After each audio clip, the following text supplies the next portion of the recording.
이제 이사야 51장을 저희가 오늘부터 하게 되어지는데요. 이사야 51장의 주제는 그리스도의 강림으로 말미암는 위로라고 제목을 붙이는 게 좋을 것 같습니다. 위로한다라고 하는 것 참 사람에게 참 인생을 살맛나게 하는 큰 힘이 됩니다. 병들었을 때, 또 큰 사고를 당했을 때, 엄청난 충격에 빠져 있을 때, 또 어떤 시험에 낙방했을 때 어깨를 두드려주고 끌어안아주면서 위로해 줄 수 있지 않습니까? 위로는 우리 모두가 받고 싶은 것이고, 또 위로는 우리가 또 많이 할 수 있어야 합니다. 위로받고 싶습니까? 격려받고 싶습니까? 그러면 위로를 많이 하셔야 합니다. 격려를 많이 하셔야 됩니다. 예수님께서 우리에게 가르쳐 주신 황금률, 네가 대접받고자 하느냐? 그럼 네가 먼저 대접하라. 혹시 위로가 없어 보이십니까? 나는 누군가가 지지해 주지 않고 격려해 주지 않습니까? 그러면 내가 그만큼 위로와 격려와 지지를 다른 사람에게 주지 못하고 있다는 것을 먼저 살필 수 있어야 합니다. 그것이 황금률입니다. 살면서 많은 위로도 받았고 또 많은 위로도 했을 것인데, 도저히 위로받을 수가 없고 도저히 위로할 수 없는 경우도 있어요. 저는 저희 교회에서 이제 18년 한 10개월 정도 목양을 하면서 도저히 위로할 수 없을 때가 있었습니다. 그때는 아무 말도 할 수가 없었어요. 몇 번 그런 경우가 있었는데 그저 묵묵하게 그 옆에서 그냥 있었을 뿐이지 어떻게 위로할 수가 없더라고요. 사회적으로 큰 대참사라고 하는 세월호 사건이 있었지요. 그때 우리는 얼마나 놀라고 얼마나 충격에 빠졌는지 모릅니다. 그때 그것은 뭐 하나님의 심판이다 뭐이다 해가지고 큰 교회 목사님들의 설교가 신문이나 또 인터넷이나 방송에서 얼마나 비판을 받았는지 모릅니다. 어줍잖게 위로하겠다고 그걸 신정적 시각으로, 세상 사람들은 전혀 이해하지 못하는 그런 논리를 가지고 신문이나 설교 시간에 그거 하나님의 심판이다. 그럼 애들 그 한 500여 명이 애들이 죽는데 그보다 더 나쁜 인간들이 얼마나 많은데 애들이 죄를 지어야 얼마나 짓습니까? 그런데 좋은 양복 입고 똑똑하고 고상하게 더럽고 추악한 죄를 짓는 그런 사람들은 도대체 왜 심판을 하지 않는 거예요? 말 함부로 할 수가 없는 거죠. 그럴 때 그 단원고 그 부모님들에게 위로가 안 돼요. 그 이후에 그 단원고 그 부모님들의 한 20여 명이 자살을 했지 않습니까? 그 아이들에 대한 그리움, 이것 때문에 지금도 그 부모님들이 연합해서 1년에 한 번씩 그들이 만나서 그 사람들끼리만 위로가 되는 거예요. 다른 사람 그 누군가도 위로를 못하는 거예요. 그런 경우에 그냥 옆에서 서가지고 같이 앉아서 같이 울어주는 것밖에 없는데, 뭐 이걸 신학적으로, 이걸 뭐 윤리적으로, 뭐 정신적으로, 심리학적으로 이렇다 저렇다 한마디 위로가 될 수 없는 거지요. 오늘 이사야 51장을 보면 유다 백성들은 위로의 대상이 아니에요. 그들은 나라 자체가 멸망을 해버렸어요. 그리고 그 부모 형제들이 모두 죽임을 당하고 살아있는 젊은이들 얼마만 끌려가서 그 바벨론 지역에서 하나의 개토를 이루고 거기에서 한탄과 슬픔 속에 있는 사람들입니다. 이런 사람들에게 무슨 위로가 되고 무슨 격려가 될 수 있겠습니까? 그런데 하나님께서 바로 그 유다를, 그 백성을 위로하시겠다고 말씀하고 있습니다. 멸망한 예루살렘을 중심으로 한 유다, 그리고 좀 더 큰 범위로 이스라엘입니다. 이 멸망한 이스라엘의 그 사건과 그 아픔과 그 고통과 비교도 안 될 하나님의 나라를 하나님께서 만들어서 이스라엘 백성들에게 주시겠다는 겁니다. 이스라엘의 멸망과 고통을 다 보상하고도 남을 엄청난 하나님의 의, 하나님의 나라를 주시겠다라고 하는 거예요. 사람이 출발을 하면서 참 불행한 그 출생이 있습니다. 우리가 이렇게 태어나고 보니까 내 부모님, 그리고 태어나고 보니까 나의 성별, 그리고 나의 외모, 나의 기질, 이런 것들이 태어나고 보니까 생긴 거지 내가 만든 게 아니거든요. 그래서 우리는 가당치도 않는 생각을 해요. 내가 조금 더 좋은 환경에 있는 부모님에게서 태어났다라면, 내가 조금 더 키도 좀 훤칠이 크고, 그리고 좀 외모도 칼 될 필요 없이 조금 예쁘장하고 좀 이런 거 좀 태어났더라면, 내 뼈는 왜 이렇게 약한지, 왜 나는 이렇게 조금만 먹어도 살이 겁나게 찌는지 우리 교회에서 먹어도 이게 살이 안 찌시는 분들이 계시더라고요. 주일에 우리 최필구 장로님하고 점심을 먹는데 분명히 나보다 더 많이 먹는 것 같은데 살이 하나도 안 찌지 않습니까? 저는 먹는 것도 참 조심스러운데 어제 저녁에 밤 늦은 것도 아니고요. 한 7시 반쯤에 아이스크림 이게 빵으로 된 아이스크림 배가 하도 고파가지고 반절 툭 하고 잘라서 반절밖에 안 먹었는데도 얼마나 속이 아리고 아픈지 밤새도록 뱃속이 아주 막 안 좋아서 이랬거든요. 저는 타고난 게 속이 엄청 안 좋아요. 그래서 조금만 밤에 늦게 한 5, 6시에 밥 먹고 속을 비우고 자야지, 안 비우고 자면 이게 잠을 못 자죠. 근데 어떤 사람들은 나는 배고프면 잠을 못 자 해가지고 잠자기 전에 라면도 끓여 드시고, 그런데 제 보세요. 오늘 얼굴 좀 부었지요. 눈탱이가 띵띵 부어서요. 그거 가지고 이만한 거 시모나 이만한 거 반쪽 먹었다고 이 속이 이런데 어떤 사람들은 밤에 막 족발 먹고 치킨 먹고 주무시고. 그러니까 사람이 태어날 때 내가 뭔가를 결정하지 않았는데 내가 참 더 재벌집에서 태어나서 얼마나 좋아. 그지? 이런 생각. 우리 부모님이 예를 들어서 문재인 대통령이 얼마나 좋아. 이런 거 있잖아요. 이제 그런 거 가당치도 않은 걸 우리는 이제 꿈을 꿀 정도로 과거 그 삶을 비교할 때 참 이게 슬퍼요. 그리고 이제 어린 시절에 이제 삶이 부모님이 갑자기 이혼하게 되어지는 경우들이 있고, 부모님이 사업이 IMF 때 다 쫄딱 망해가지고 학원비도 없고 너무너무 고통스러워서 15세 전후에 막 알바하고 막 고통스러웠던 애들이 요즘 있어요.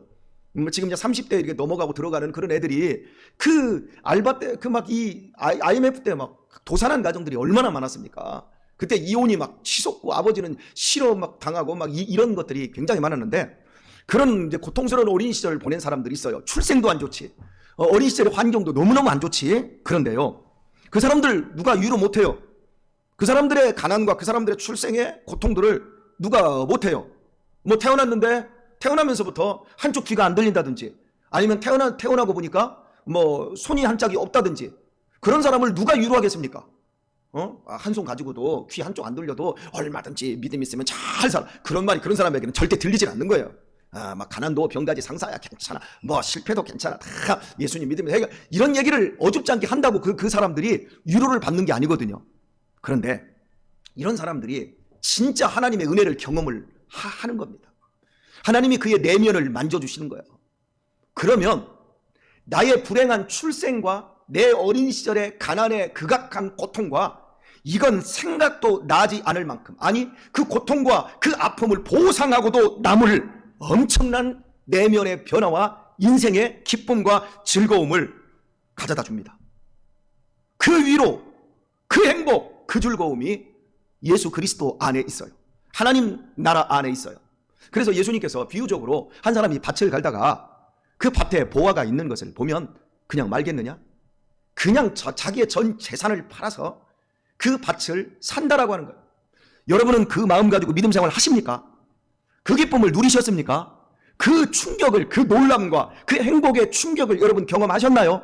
그거 안 하고 우리 남편 좀 잘 되고 내 자식들 좀 잘 되고 내 인생이 조금 옛날보다 예수님 믿어서 조금 착해진 것 같고, 이런 기본적인 이런 차원은 세상 사람들도 얼마든지 할 수 있는 거예요. 내가 불교에 갔더니 뭐가 잘 풀려서 이렇게 해서 좀 잘 되고 있고, 그리고 나는 이렇게 절간 일주문만 들어가서 산새 소리가 들리고 풍경 소리 띵띵 나면 얼마나 마음이 편한지 몰라.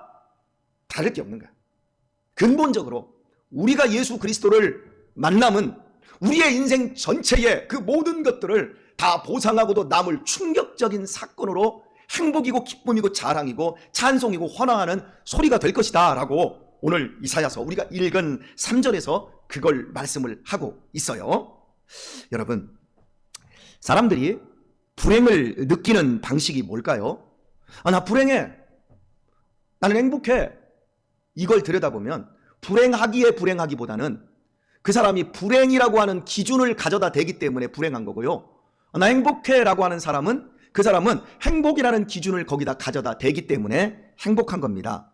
보통 불행을 얘기합시다. 과거와 현재의 비교 속에서 나 옛날에는 정말 잘 살았거든, 나 옛날에는 정말 우리 집이 좋았거든, 근데 지금은 못 살아, 그리고 지금은 옛날에 비해서 너무 형편없어, 이러면 불행을 느끼는 거예요. 자, 그리고 또 불행을 언제 느낍니까? 내 친구들과 내 삶을 비교를 해보는 거야. 그래서 내 친구들은 정말 뽀다구나게 살거든요. 그런데 나는 뽀다구가 안 나요. 이러면 이 비교 속에서 불행을 느끼는 거예요. 반대로 확 뒤집어 버리면 이 비교 속에서 행복을 누리는 거예요. 예수님께서 이렇게 말씀하거든요. 애통하는 자는 복이 있다. 의에 줄이고 목마른 자는 복이 있다. 뭐 이제 8가지의 복을 쭉 말씀하실 때 심령이 가난한 자는 복이 있다 이렇게 말하잖아요. 자 보세요. 심령이 가난한 것이 왜 복이에요? 애통하는 게 왜 복이에요? 근데 원문을 보면 여러분 이게 우리 한글로 번역했을 때 복이 있도다. 이게 원래 복이 있도다가 먼저 있어요. 복이 있도다 애통하는 자는, 복이 있도다 심령이 가난한 자는, 복이 있도다 온유한 자는, 복이 있도다 의에 줄인 자는 이렇게 말하고 있어요. 그런데 이 복이 있도다라고 하는 단어가 뭐냐면 정확하게 히브리적인 의미로 우리나라 걸로 바꾸겠습니다. 너 참 좋겠다. 너 참 좋겠다. 이게 이렇게 한번 표현해 봅시다. 저는 제가 초등학교에 들어갔는데 예비군 중대장 아들이 있었어요. 그리고 선생님 아들이 있었어요. 걔네들이 제일 좋아 보였어요. 왜냐면 예비군 중대장이 학교 이제 육성회장을 하고 소풍 때도 하고 막 학교에다 돈을 많이 내는 거예요. 그리고 선생님들 그 밥을 다 싸우시고 막 이러는데 늘 그 예비군 중대장이 학교에 와서 운동장 뭐 이제 운동회를 하면 단상에 올라가서 뭐라고 떠들어서 막 얘 그 애를 갖다가 너무 높여주는 거예요. 학교 선생님들도. 그리고 학교 선생님 아들은 공부를 너무너무 잘하는 거예요. 그래서 저는 걔가 공부를 열심히 한다기보다도 그 아버지가 시험 문제를 다 가르쳐 주니까 얘는 공부를 너무너무 시험 점수가 좋다라고 생각을 했어요. 아마 그랬는지도 몰라요. 그러니까 그 생각을 하니까 야 나도 저 집에서 태어났으면 참 좋겠다. 참 좋았겠다. 그래서 나는 그놈한테 야 너 참 좋겠다.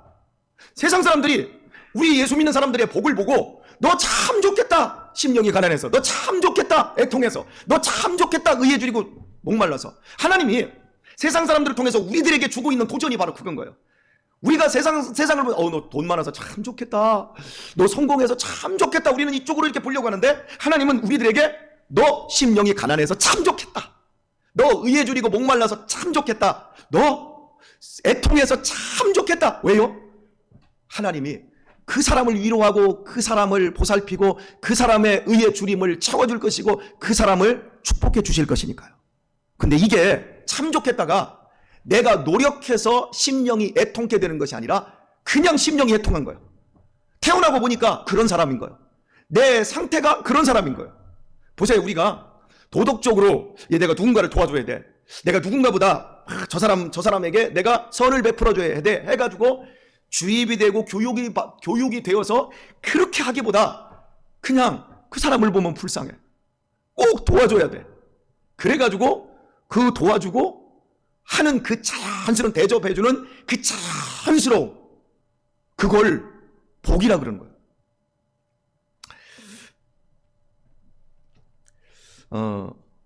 예수님께서 오늘 이제 본문 1절 그 앞부분만 잠시 살피겠습니다. 51절을 보면 의를 쫓으며 여호와를 찾아 구하는 너희는 나를 들을지어다. 하나님의 말씀을 들으라는 거예요. 어떤 사람에게? 의를 쫓으며 여호와를 찾아 구하는 너희. 뭘 쫓아요? 이거 잘 해결하고 넘어가야 이 본문을 다 풀 수가 있어요. 뭘 쫓아요? 의를 쫓아요. 그죠? 그리고 여호와를 찾아 구하는 너희입니다. 그러면서 그 사람에게 너희는 나를 들을지어다. 내 말을 들을지어다. 이렇게 말하고 있어요. 여러분, 의가 뭐예요? 의하면 제일 먼저 생각나는 게 뭐지요? 공의, 정의 이러한 개념이죠. 그러면 여러분, 성경이 말할 때 의가 정의일까요? 공의일까요? 자, 공평을 물같이 정의를 하수같이 흘릴지로다. 막 이렇게 구약 성경에서 계속 선지자들을 통해서 공의라고 하는 것, 정의라고 하는 이 단어들을 계속해서 우리들에게 주고 있는데, 자, 오늘날의 정의가 뭐예요? 오늘날의 정의. 그러니까 성경 시대와 각 시대, 오늘날 우리 시대가 갖고 있는 의라고 하는 개념 자체가 약간 다를 수 있어요. 자, 예수님께서 너희는 먼저 그의 나라와 의를 구하라 할 때 그 의는 정의예요.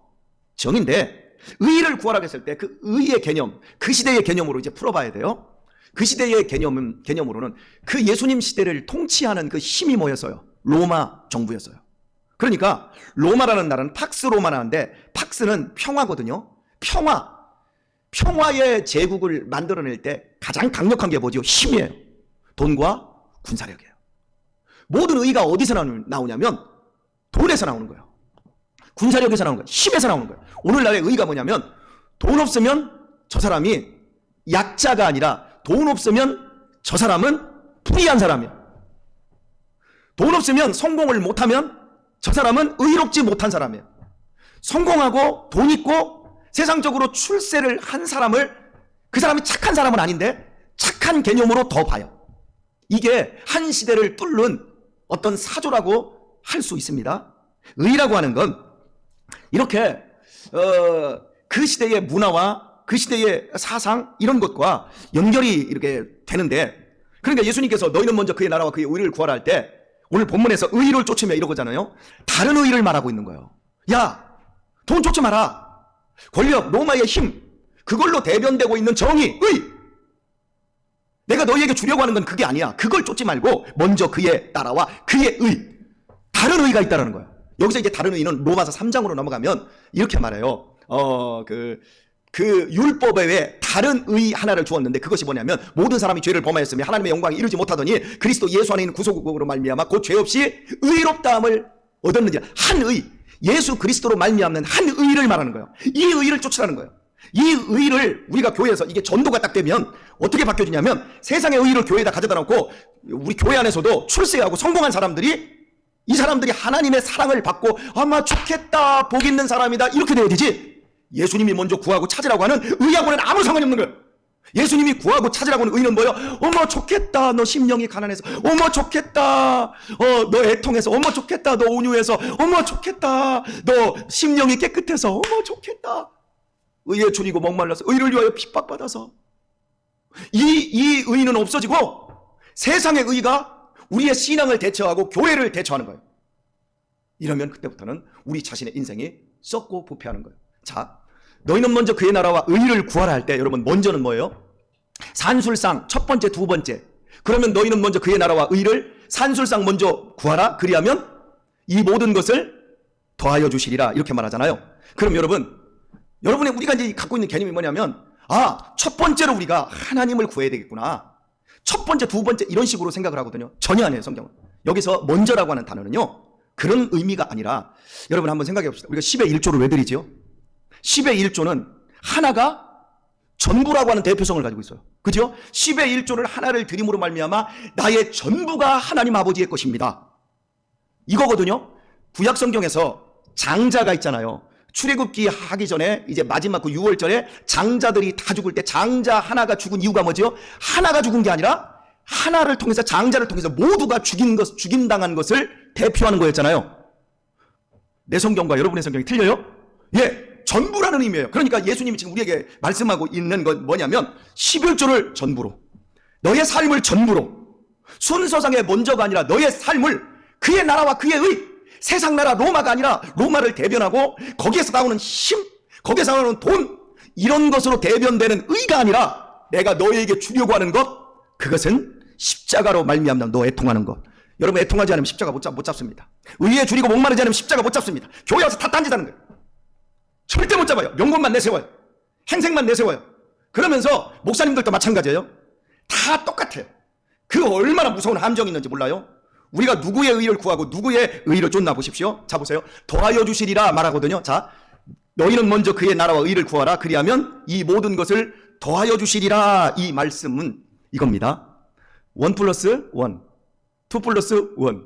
내가 이렇게 오늘 하나님의 일을 하면 이것도 더하여 주셔요 라고 하는 것, 그 개념이 아니라, 따라서 합시다. 만족해 하겠다. 사랑하는 교회 여러분, 말씀 뵙겠습니다. 하나님이 여러분을 어떻게 위로하시는 줄 아세요? 여러분이 하는 이 일에 대해서 여러분이 하나님의 의와 그의 나라를 전부로 알고 믿음의 삶을 살면 여러분이 하는 일이 아무리 보잘것 없어도 만족해 하실 겁니다. 부자들은 아무리 많이 가져도, 아무리 큰 힘을 가져도 그들에게 하나님이 만족을 주지 않으니까 잠도 못 자고 밥맛도 없고 기쁨도 없어요. 그러나 내가 그리스도 안에서 예수 그리스도의 의를 쫓을 때 하나님이 나에게 그 작은 것에도 만족감을 주셔요. 그 작은 것에도 행복감을 주셔요. 비교해도 내 인생이 정말 찌질하고 보잘것없는데 내 내면에서부터 만족감, 행복감, 그리고 이 안에서 생수의 강이 터지게 하는 그 은혜를 누리게 하시는 것이 더하여 주시는 겁니다. 오늘 본문 말씀합니다. 의를 쫓으며 여호와를 찾아 구하는 너희는 나를 들을지어다. 이 사람 외에는 위로받을 길이 없어요. 그냥 우리 하나님의 의를 못 쫓으면 바로 이 의, 예수 그리스도 안에 있는 이 의, 누가 슬픔을 당하고 싶고 누가 애통하고 싶고 누가 심령이 가난하고 싶겠습니까? 그런데 이게 저절로 되면 하나님이 말씀합니다. 너 좋겠다. 그 안에 있는 만족, 행복 하나님이 다 주실 겁니다. 메리 크리스마스. 오늘 그걸 주시기 위해서 우리 주님이 이 힘으로 지배되는 이 자본주의 원리 속에서 너도 나도 열심히 행복하게 살겠다고 하지만 만족이 더해지지 않은 채 헐벗고 굶주린 채 벌벌 떨며 우리 자식들은 더 많은 걸 소유해도 감사도 모르고 기쁨도 모르고 행복도 모르는 채 죽어가고 있는 이 시대에 다시 한번 하나님이 우리에게 의를 쫓으라 말씀하고 있는 새벽입니다. 자, 메리 크리스마스.